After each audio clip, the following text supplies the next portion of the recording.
Sais-tu quel animal qui ressemble à un cerf-volant géant vole sous l'eau et possède un très gros cerveau?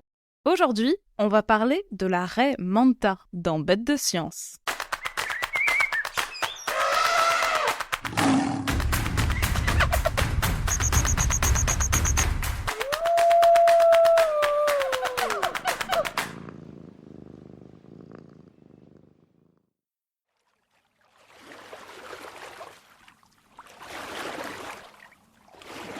J'espère que tu aimes barboter. Aujourd'hui, on enfile combinaison palme et bouteille pour une virée aquatique dans les eaux tropicales. Allez, hop, à l'eau!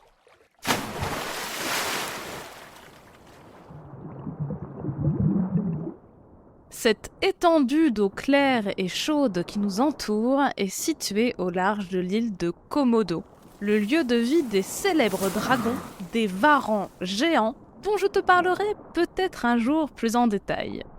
Cette île fait partie de l'Indonésie, en Asie du Sud-Est. Si je t'ai amené ici, c'est pour observer d'un peu plus près un poisson vraiment pas comme les autres. Attendons un peu, elles sont connues pour adorer ce coin.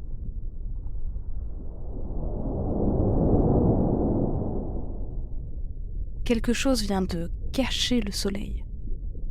Eh mais regarde qui passe juste au-dessus de nous. Une raie manta.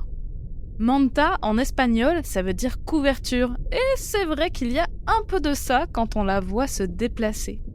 Ses grandes ailes déployées au-dessus de nos têtes cachent les rayons lumineux qui transpercent la surface. On dirait un cerf-volant géant avec ses deux grandes nageoires et sa tête plate. Sa longue queue très fine évoque la ficelle qui sert à le guider dans le vent, ou plutôt sous l'eau. Au fait, rassure-toi, contrairement à ses cousines raies, sa queue n'est pas équipée d'un aiguillon venimeux. Rien à craindre. Approchons-nous un peu d'elle, mais tout doucement. Pas question de la gêner ou de lui faire peur. Tu as vu la taille qu'elle fait? Les raies manta sont les plus grandes raies connues à ce jour. On peut évaluer son âge selon ses dimensions. Plus elle a une grande envergure et plus elle est âgée. À vue de nez, je dirais qu'elle mesure bien 5 mètres d'un bout à l'autre de ses nageoires. C'est plus ou moins la hauteur d'une maison de 2 étages. Et ne crois pas que ce soit si exceptionnel. 5 mètres, c'est la taille moyenne chez cette espèce. Comme les femelles sont sensiblement plus grandes que les mâles, je te parierais que notre amie est une femelle.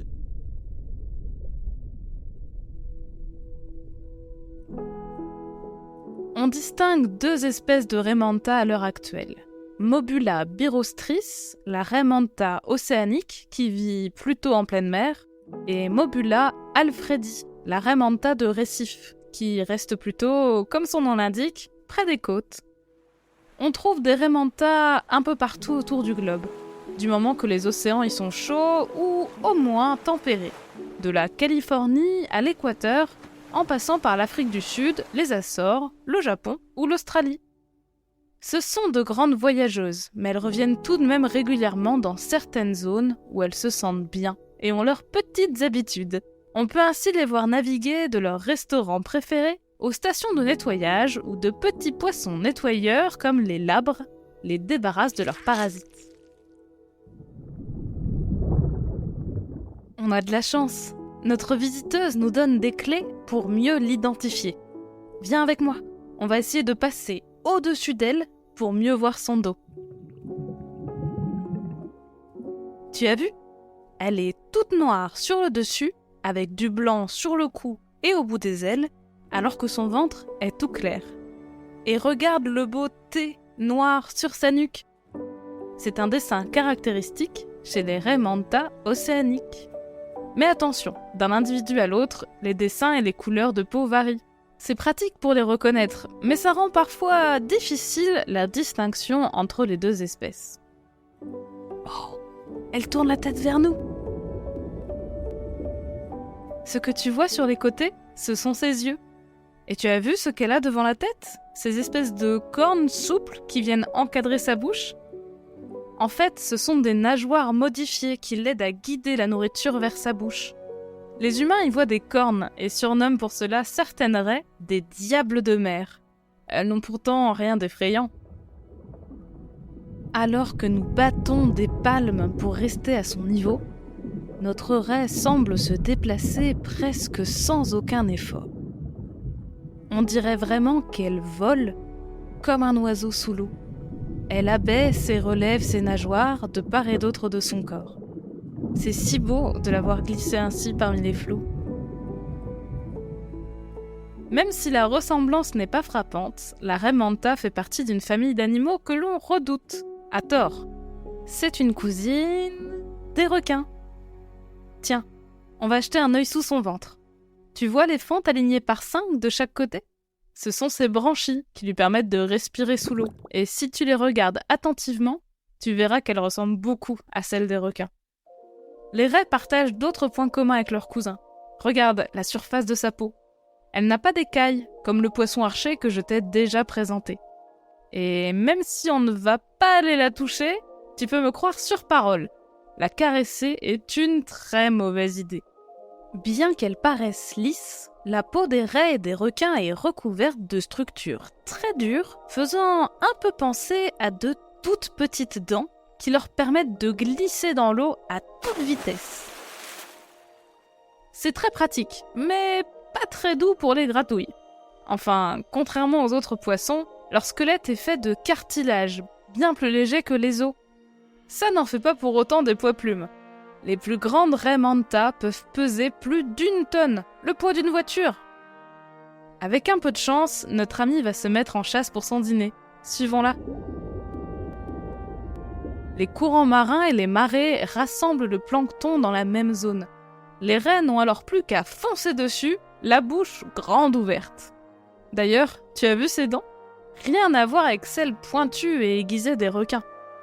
En guise de quenotte, notre raie ne possède qu'une sorte de plaque râpeuse sur la partie inférieure de sa bouche pour broyer sa nourriture. Même si elle mange surtout de tout petits animaux qu'elle n'a pas besoin de mâcher, elle ne reste pas tout le temps à filtrer le plancton en surface, contrairement à ce que l'on a longtemps cru. Elle peut aussi chasser dans les fonds marins et avaler des petits poissons. Tiens, regarde-la filer. En quelques mouvements lents de nageoire, elle plonge sous notre nez et disparaît dans les profondeurs en quelques secondes. Remontons.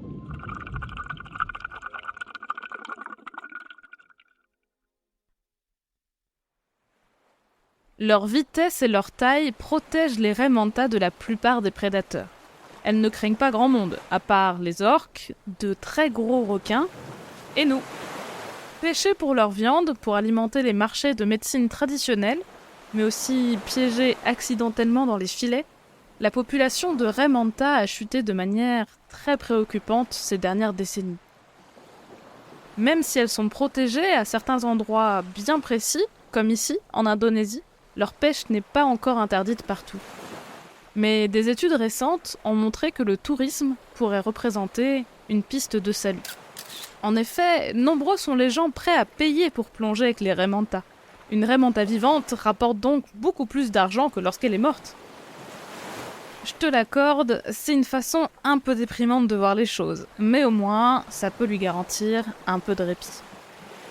Même si la plongée touristique doit être encadrée pour ne pas stresser les animaux, cette pratique donne un peu d'espoir pour protéger ces nageuses majestueuses. Malgré leur taille impressionnante et le fait qu'elles naviguent aux 4 coins du globe, on sait finalement assez peu de choses sur la vie des raies manta aujourd'hui. On les a longtemps pensées solitaires, mais il semblerait bien que les femelles et les jeunes se réunissent en groupe, qui se font et se défont au gré de leurs activités. Par exemple, tous les individus se rassemblent pour manger, comme le font les dauphins, les éléphants, les chimpanzés et les perroquets.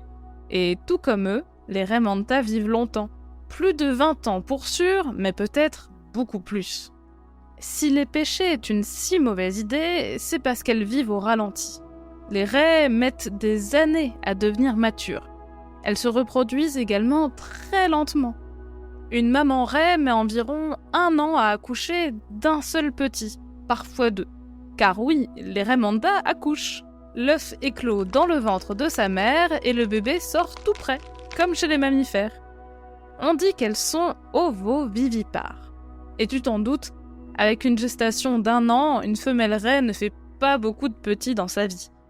On pense qu'elles se reproduisent tous les 2 à 3 ans.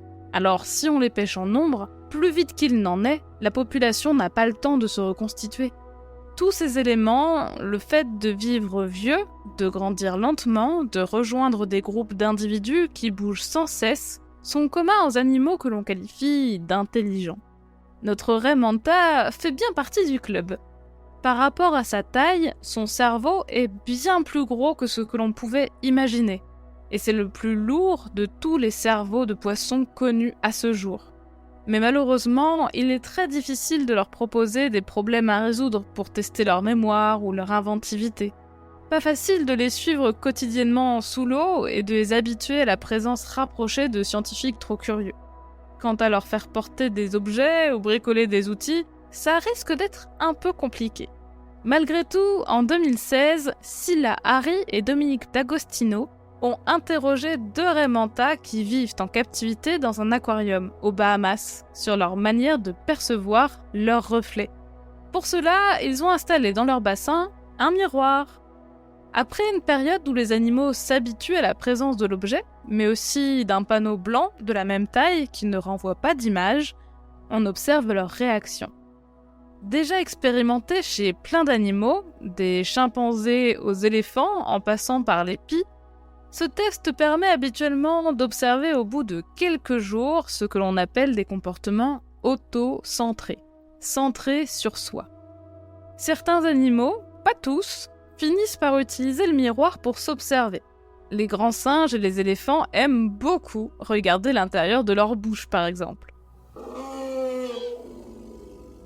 Cette phase fait partie d'une expérience très populaire appelée « test du miroir », mais qui est aussi controversée parmi les chercheurs. En effet, elle avantage les animaux qui utilisent principalement leur vue. Les chiens, par exemple, n'ont pas de résultats aussi impressionnants, car leur monde est surtout basé sur les odeurs. Les gorilles, eux, ne le réussissent pas non plus, car regarder un autre gorille dans les yeux est très insultant, alors ils ne risquent pas de fixer leur reflet. Seule une gorille, élevée par des êtres humains, qui n'avait pas les codes sociaux des gorilles sauvages, l'a passé avec succès. Tu devines de qui il s'agit ? Oui, c'est l'affectueuse Coco, dont Marie t'avait déjà parlé dans Bête de science. Ainsi, et même s'il fonctionne très bien chez les humains, le test du miroir n'est pas une expérience que l'on peut généraliser avec tous les autres animaux. Alors, que penses-tu que nos raies manta aient fait de leur côté face au miroir ? Eh bien, les 2 raies ont passé beaucoup plus de temps dans la zone de l'aquarium dédiée à l'expérience quand le miroir était présent. Elles ont bougé leurs cornes à l'avant de la tête et ont fait des mouvements répétés en cercle près du miroir. Les scientifiques ont même vu l'une des raies tourner son ventre vers le miroir, une zone de son corps qu'elle ne peut pas voir en temps normal. Même si seulement 2 animaux ont été étudiés en aquarium et qu'il est difficile de conclure avec si peu d'informations, il semblerait bien que les raies se soient intéressées à leurs reflets. Ce que l'on était bien loin d'imaginer. Affaire à suivre. Allez, on récapitule. La raie manta est un immense poisson équipé de nageoires en forme d'ailes, cousines des requins. On les trouve dans toutes les eaux tropicales et tempérées du globe, mais comme il est difficile de les suivre dans leur milieu naturel, on ne sait encore presque rien de leur vie. Elles se nourrissent de plancton mais peuvent aussi pêcher quelques animaux plus gros au fond de l'eau. Alors qu'on les a longtemps pensées solitaires, on se rend compte à présent qu'elles se regroupent temporairement. Les scientifiques ont également découvert qu'elles posséderaient les plus gros cerveaux de tous les poissons, et qu'elles semblent intéressées par leur reflet dans un miroir. Il reste encore tellement de choses à découvrir sur leur façon de percevoir le monde. Ces ballerines aquatiques conservent tout leur mystère. Alors, pas si bête la raie manta ? Merci d'avoir suivi cet épisode de Bête de science. Si ce podcast te plaît, tu peux t'abonner pour découvrir de nouveaux épisodes toutes les 2 semaines et en apprendre toujours plus sur la vie fascinante des animaux. Si tu nous suis sur Spotify ou Apple Podcast, tu peux même nous laisser 5 étoiles pour nous dire qu'on fait du bon travail, ou nous laisser un commentaire si tu veux qu'on parle d'une bestiole en particulier. À bientôt, jeune aventurière et jeune aventurier.